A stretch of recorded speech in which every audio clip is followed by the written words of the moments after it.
eu quero te fazer algumas perguntas. Eu separei algumas perguntas para você. Eu gosto muito de fazer pergunta porque destinos foram mudados na Bíblia por causa de uma pergunta. Moisés estava condenado aos 3 meses de idade. Faraó soltou uma lei de que todos os meninos tinham que morrer. Ele estava condenado. Ele nasceu com um propósito de vida de ser libertador. E alguém que tinha a ideia central de sua vida, de libertar um povo, estava condenado a morrer com 3 meses de idade. Sua mãe, não podendo mais escondê-lo, colocou numa cestinha, colocou ele ali no rio Nilo e foi embora. A irmã dele, diz a Bíblia, está em Êxodo 2, a irmã dele ficou de longe, observando o que iria acontecer com o menino. Aqui entra Deus. Deus manda a filha de Faraó descer justamente naquela hora e no mesmo lugar onde estava a cestinha. A filha de Faraó vê a cestinha, manda uma funcionária, uma auxiliar pegar, abre a cestinha e ela se compadece do menino e diz: dos meninos dos hebreus é este. Ou seja, ela se compadece de uma criança que era escrava do seu povo, que tinha uma ordem do pai dela para matar aquela criança, para matar qualquer criança daquele povo. Ela estava acostumada a ver hebreus, estava acostumada a ver crianças, muitas crianças morriam naquela época, mas Deus moveu o coração daquela menina, daquela adolescente, daquela jovem, a gente não sabe a idade dela, ela olhou e se comoveu pela criança. Até aqui é Deus. Porque tem coisas que a tua fé conquista. Pela fé você conquista uma grande empresa, mas sem inteligência você não vai administrá-la. Pela fé você casa. Eu casei com a mulher mais bonita da igreja. Foi pela fé, irmão. Que se eu sou feio hoje, você imagina há 12 anos atrás. Você sabe que a gente vai melhorando, né, com o tempo. Você imagina anos atrás. Quando eu vejo as fotos, eu falo: pelo amor de Deus, queima isso, Jesus. Minha esposa resolveu casar comigo. Pela fé, Deus me deu um casamento, mas foi com inteligência emocional que eu administrei esse casamento. Deus nunca tratou minha esposa bem por mim. Eu mesmo tive que fazer. Eu mesmo tive que relevar muitas coisas. Eu mesmo tive que tratá-la de uma forma que ela merece. Porque a fé só resolve o impossível. O possível é função da tua inteligência, que Deus mesmo colocou em você, mas você tem que usar como ferramenta. Então Deus promove essa cena e de repente entra a inteligência da irmã de Moisés, que se aproxima com coragem da filha de Faraó e faz a seguinte pergunta. Uma pergunta sugestiva. Existem vários tipos de pergunta. Pergunta fechada. Você gosta de praia sim ou não? É uma pergunta fechada. Você só tem... Agora, quais as coisas que você mais gosta na vida? Uma pergunta aberta. Vai ficar... bom, quando eu era criança, aí a pessoa começa a contar a história. Existem perguntas reflexivas, como aquela que Davi fez para Abissai, quando Abissai falou: vou matar Saul que está deitado aqui, pode deixar, Davi. Deus, Abissai quase que deu aquela rodopiada e falou: Deus entregou o teu inimigo nas tuas mãos. Se Davi fosse da Assembleia, ele falou: senti, vou matar. Porque foi uma palavra de Deus bonita. Ele falou assim: Deus entregou teus inimigos nas tuas mãos. Se Davi pensou naquela hora, ele falou: acaba hoje meu sofrimento, acaba hoje essa perseguição do demônio, acaba hoje o negócio de dormir em caverna, ficar fugido, e se cumpre a palavra do profeta que diz que eu ia ser o rei de Israel. Eu vou cumprir a palavra de Deus. Me dá essa espada aqui que eu vou matar esse homem. Mas Abissai conhecia o coração de Davi. Ele falou assim: olha, pode deixar que eu encravo ele de uma vez só, ele não vai sofrer. O que ele está falando? Não vai sofrer, Davi. Davi ficava muito, muito chateado quando alguém cometia algum tipo de injustiça com os outros. Então ele falou: ele não vai sofrer, e deixa que eu faço, para que você não suje tuas mãos. Eu vou encravar ele num golpe só. Aí Davi, em vez de falar: não faz isso, ele fez o que eu estou tentando te ensinar. Ele fez uma pergunta. Abissai, só antes de você encravar rapidinho, você conhece alguém? É uma pergunta reflexiva, é uma estatística. Você conhece alguém que tocou no ungido do Senhor e ficou por inocente? Aí Abissai começou a baixar a lança.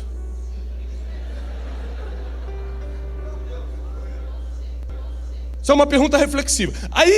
Mas tem uma pergunta muito poderosa, que é a pergunta sugestiva. Você já pergunta sugerindo. A filha de Faraó chega e fala assim: você quer que eu busque uma ama, ou seja, uma babá lá das hebreias, para cuidar desse menino para você? Ela percebeu o clima emocional, falou: opa, ela está sensibilizada. É o meu irmãozinho que está ali, minha mãe está chorando em casa, deixa eu... Aí entra a inteligência que Deus confiou em você. Ela se aproximou e faz uma pergunta: você quer que eu busque? E ela perguntou sugerindo, porque isso não estava na mente da filha de Faraó. Foi colocado por Miriam na mente da filha de Faraó. Lembre-se que pessoas têm o poder de plantar coisas na sua mente. Cuidado com quem você anda e o que você escuta, porque tudo pode ser plantado na sua mente. Inclusive, uma pergunta reflexiva pode fazer você mudar de ideia de uma coisa muito séria que você estava. E então ela chega e fala: você quer que eu busque uma ama das hebreias? Ela fala assim: busca sim. Então a irmã de Faraó vai lá, a irmã de Moisés vai lá, busca a própria mãe de Moisés, Joquebede, de trás. Falou: tá aqui. A filha de Faraó devolve o menino. Só que agora não está devolvendo mais um menino escravo, está devendo um menino protegido pela realeza. Devolve o menino, leva ele. Moisés nunca vai poder reclamar que Deus tirou ele dos pais e das mães para cumprir. Não, Deus devolveu ele pai para a mãe, só que com uma blindagem real agora. Leva ele, cuida dele para mim, e a partir de hoje eu te darei um salário. Moisés nasceu com a ideia central, que eu chamo nesse livro 12 dias para atualizar sua vida, de propósito, de ser um libertador. E aos 3 meses de idade ele liberta a primeira pessoa, porque sua mãe era uma escrava até esse dia, e a partir de agora ela era uma assalariada por causa de uma pergunta. Um destino de Moisés e da nação de Israel foi preservado por causa de uma pergunta. Então eu quero trabalhar algumas perguntas com vocês hoje. A primeira pergunta que eu quero lhe fazer é: se Deus está em todos os lugares, por que as pessoas têm que ir na sua igreja?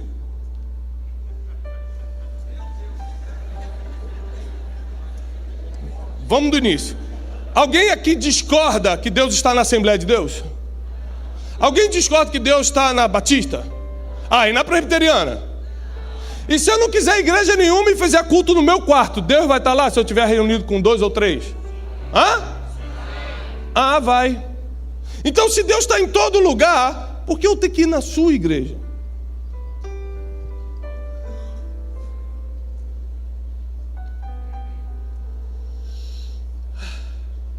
Estou deixando você pensar. Não entre em depressão nesse momento, apenas foque no eterno.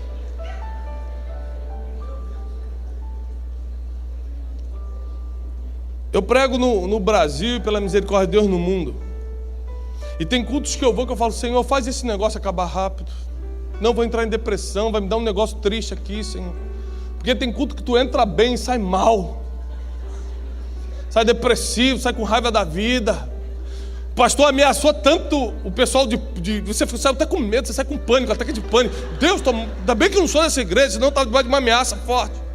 Ei. Então o que você tem que vai fazer eu ir na sua igreja? Esses dias um pastor até relevante do Brasil me procurou.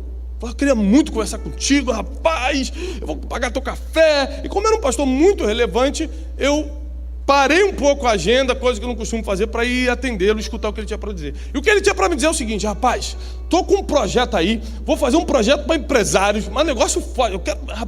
Vou botar os empresários do Brasil aqui dentro desse meu projeto, eu vou fazer isso. Aí começou a falar, e eu quero te escutar, o que você acha que eu tenho que fazer? Qual é a mensagem que eu tenho que pregar? Eu falei: primeiro eu preciso saber, você quer botar os empresários uma vez, arrancar a oferta, ou você quer botar eles para sempre na sua igreja? Eu preciso dessa informação. Porque informação é poder. Eu não posso criar um plano para você, uma mentoria para você, se você não revelar o que realmente você quer. Mas não, eu quero que eles fiquem na igreja. Eu falei: então o senhor está com um grande problema. Ele: por quê? Eu falei: porque eu não ficaria na sua igreja, eu não sou nem empresário.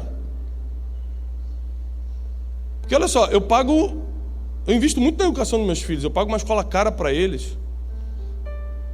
E tem coisas que é importante para um pai que está investindo no filho. Por exemplo, se meus filhos entrarem na escolinha de infantil do jeito que está, eles vão pegar um tétano. E o plano de saúde é caro e eu não vou deixar eles entrarem aqui. Não tem preparo de departamento infantil, não tem professores preparados, não tem nada que vá me fazer trazer minha família para cá. Outra coisa, pastor,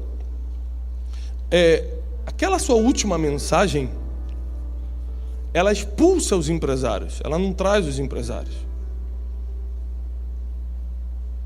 Sobre o que ele pregou para atrair empresário?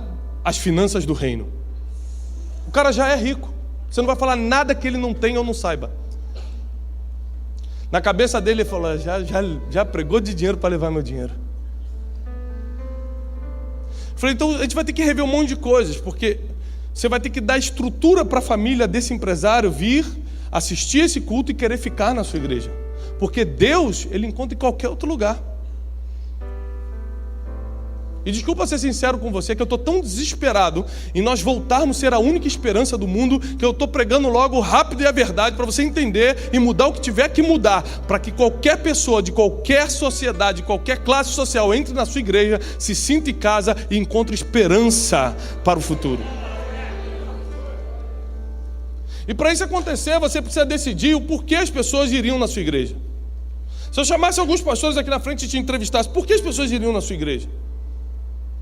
O que você está dando para mim, para eu ir na sua, se Deus está na outra também? Se eu apresentei um projeto lá na nossa igreja local, e o projeto foi o seguinte: pastor, nós vamos instalar, e eu como Casa de Destino, nosso ministério de mentoria, nós já estamos preparando todo esse material.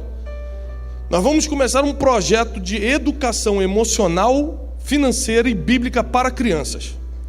Você imagina você levar o teu filho em uma igreja onde a escola dominical, a escola infantil, aliás, além de ser mais bonita que a escola que você paga para ele ir, além de ter professores mais preparados que daquela que você paga para ele ir, além disso, ainda ensina ele a se colocar no lugar dos outros, inteligência emocional, a lidar com a mesadinha que você dá para ele, dízimo, oferta, toda a parte bíblica, mas também financeira.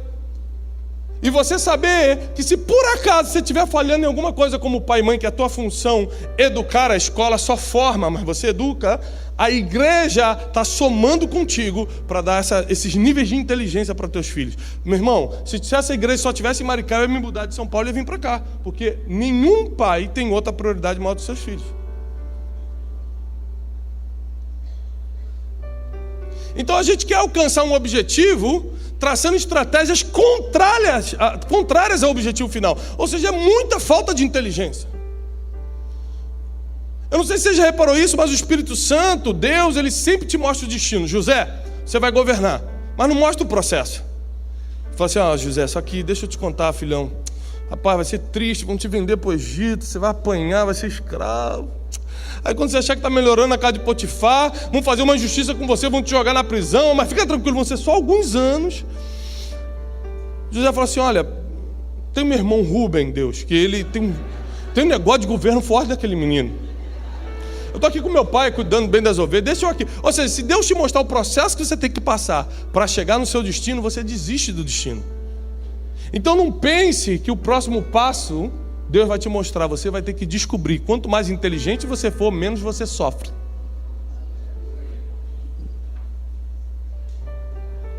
Então qual o projeto que Deus colocou na tua mão? Se for igreja, se eu estou pregando para pastores hoje, Deus colocou o projeto da esperança da humanidade na tua mão. Quando o governo não puder mais sustentar SUS, a igreja não precisa de SUS, porque a igreja não vai visitar enfermos, vai curar enfermos. Vai visitar presidiário. A Bíblia diz: curai os enfermos, visite os que estão presos. A gente mudou, gente. Eu vou lá no presídio fazer uma oração forte de cura, porque o cara não tem nada para curar, e no hospital eu vou visitar, porque você não sabe como curar os enfermos.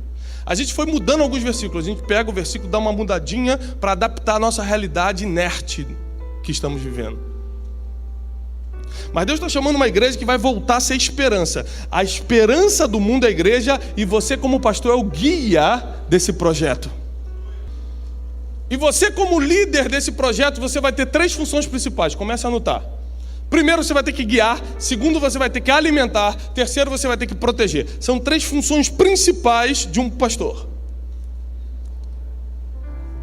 Se o meu pastor não me alimenta espiritualmente, eu vou buscar alimento em outro lugar. Aliás, eu vou te dar uma notícia triste. Quem está pastoreando a sua igreja? Você ou a internet? Porque você só prega no domingo à noite, mas tua ovelha escuta pregador na internet de segunda a segunda. Em quem ele está acreditando? No cara que ele escutou no YouTube? Ou em você que pregou no domingo e falou uma coisa que às vezes é diferente do cara que falou no YouTube? E agora, pastor? Ai, meu Jesus. Quem está pastoreando sua igreja? Em quem eles estão acreditando? Em quem eles confiam? De quem é a voz que as ovelhas estão escutando? Porque as ovelhas ouvem a voz do seu? Então o YouTube é do demônio? Não. O YouTube é para mostrar quem são suas ovelhas e quem não são. Porque quem escuta mais mensagem dos outros do que a mensagem do seu pastor, não sabe quem está seguindo. Existem coisas que nós temos que aprender. Eu escuto muitas mensagens para agregar ao que Deus está falando através do meu líder, através do Espírito Santo na minha vida, através da visão que Ele tem me dado. Guiar.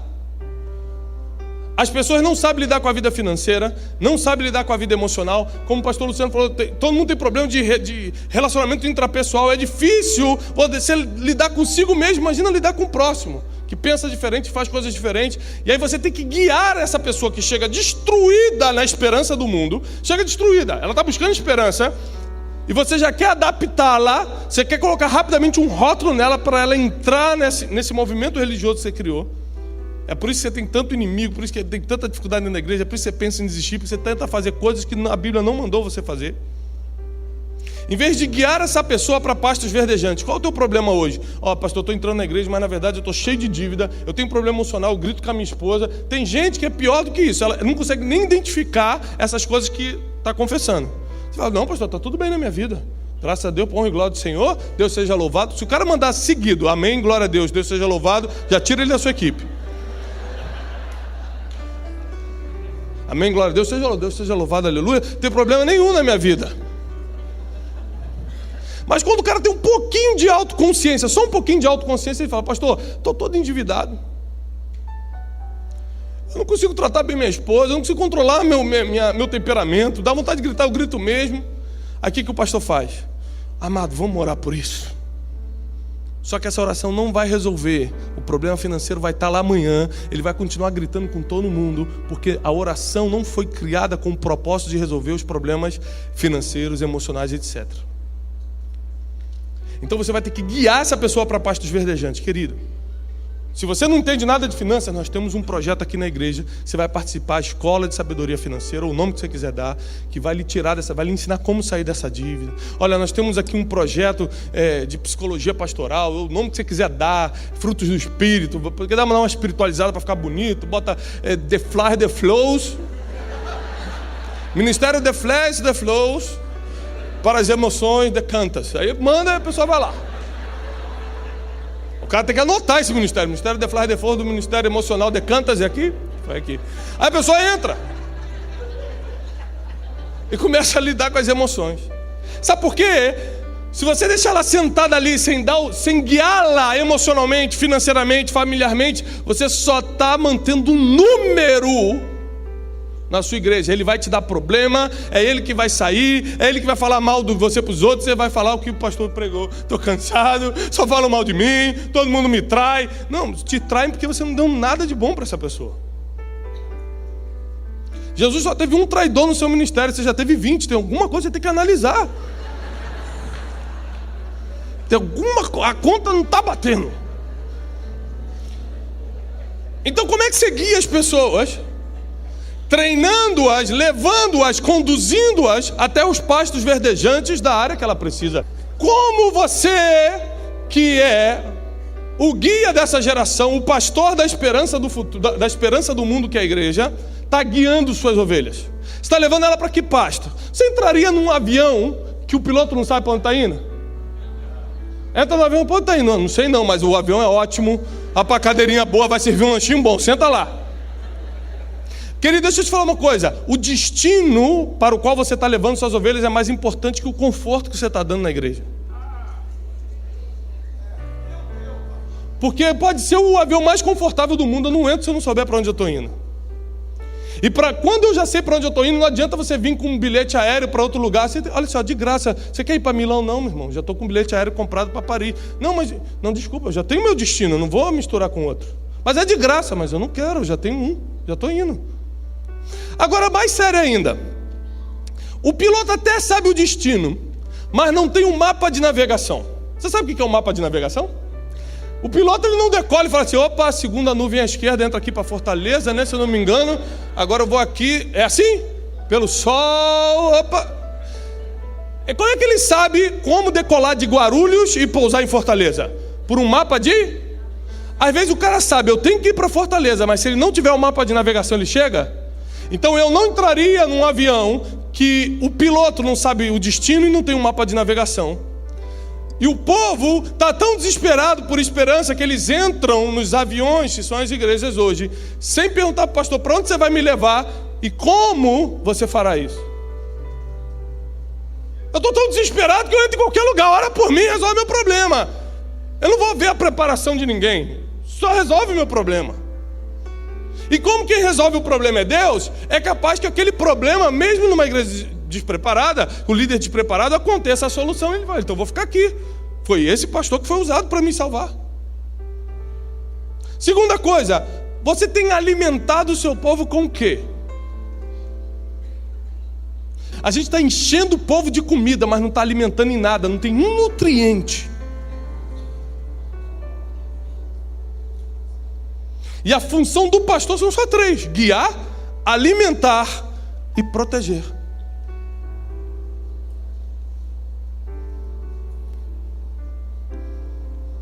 Quando alguém da sua família morre, você quer se sentir protegido pelo pastor. Quando você perde o emprego, às vezes antes de ligar para o teu pai, você quer ligar para o seu pastor. Fala, pastor, eu perdi o emprego.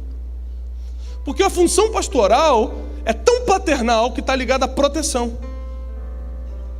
Proteger emocionalmente, e a gente expõe emocionalmente. Irmão Paulo, irmão tem errado muito com esses horários, vamos rever isso. A gente, em vez de proteger, a gente machuca, expõe, fere, e quer que ele fique na igreja feliz, espalhando para todo mundo que a nossa igreja é uma bênção. A gente é maluco. Não, eu cheguei a essa conclusão que nossa classe pastoral está precisando de uma reforma mental. Não dou comida que alimenta, não guio a igreja para lugar nenhum, não protejo ninguém e quero ter sucesso ministerial. Você está brincando comigo?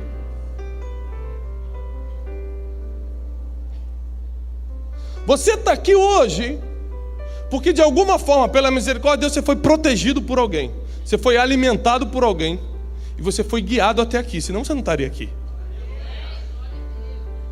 Às vezes quando uma família sai de uma igreja e vai para outra, fala assim, nossa, fiz tudo por essa família, chegaram aqui arrebentados, fui eu que botei comida na mesa deles, agora eles foram lá para a igreja batista do lado. Graças a Deus você nunca falou isso, mas tem pastores que fazem. Por quê? Por que foi? Porque eles fizeram te trair?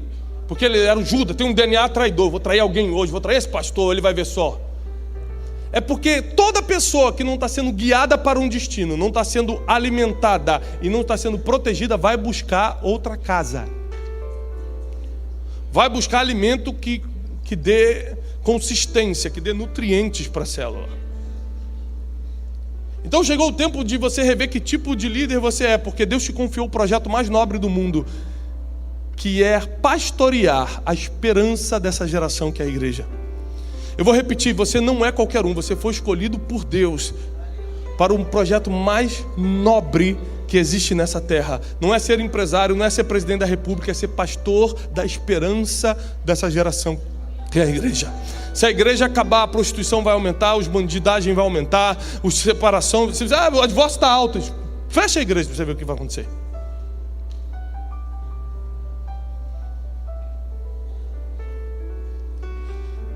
Seus filhos ficariam desorientados. Você conta no dedo as pessoas que não foram criadas na igreja e hoje tem uns filhos orientados em alguma coisa. Porque até os de dentro da igreja estão meio desorientados, mas alguns salvaram. Você tem a responsabilidade de guiar uma geração, de alimentá-los e de protegê-los. É por isso que você vai precisar abrir mão de quem você é, abrir mão dos seus direitos, abrir mão do que você quer, abrir mão do carro que você acha que tinha que comprar. Eu, quando entendi que eu tinha feridas emocionais no passado, eu escrevi um livro chamado Dinheiro Emocional, falando muito sobre isso. Eu entendi que eu queria andar de carrão, porque quando eu era criança, meu pai me levava na escola de Chevette, todo ferrado, e todo mundo brincava comigo, burlava de mim, zombava, e eu tinha aquele negócio, um dia eu vou ter um carrão.